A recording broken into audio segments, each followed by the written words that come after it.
নাহিদ ইসলাম ও সালাউদ্দিন আহমেদের মধ্যে তর্কাতর্কি হয়েছে। এই ঘটনাকে আজগুবি বলে মন্তব্য করেছেন এনসিপির যুগ্ম আহ্বায়ক সারওয়ার তুষার।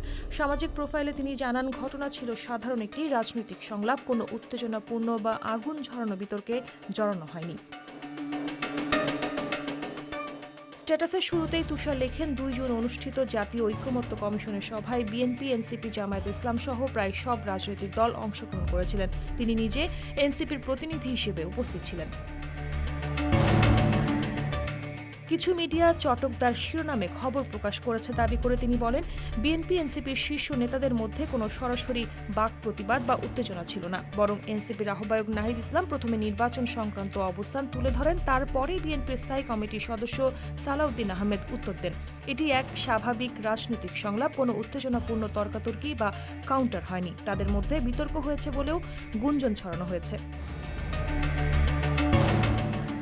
তুষারের দাবি, নাহিদ ইসলাম বলেছেন, নির্বাচন কবে হবে সে সিদ্ধান্ত সামরিক বাহিনী থেকে আসা উচিত নয়। এতে দেশ অনেক ক্ষতির মুখে পড়বে, যা গণতন্ত্র বিরোধী। এই বিষয়ে রাজনৈতিক দলের সমর্থনও উদ্বেগজনক। নির্বাচনের সময়সূচি রাজনৈতিক সিদ্ধান্ত, কোনো বাহিনী বা বিদেশি শক্তির এতে মন্তব্য করা অনুচিত।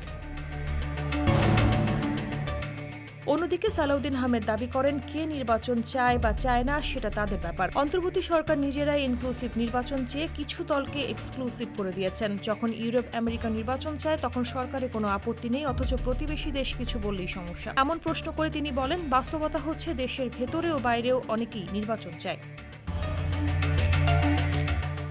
দুই নেতাই নির্বাচন প্রশ্নে নিজ নিজ অবস্থান থেকে বক্তব্য দিয়েছেন উল্লেখ করে তুষার বলেন, এখানে তর্কাতর্কিটা কোথায়? সংবাদ মাধ্যম এই বিষয়ে অহেতুক উত্তেজনা সৃষ্টির চেষ্টা করেছে অভিযোগ করে তিনি বলেন, প্রকাশিত নিউজের পরের অংশ আরও চমৎকার। লেখা হয়েছে, 2 দলের নেতারা বাদানুবাদে জড়ায়।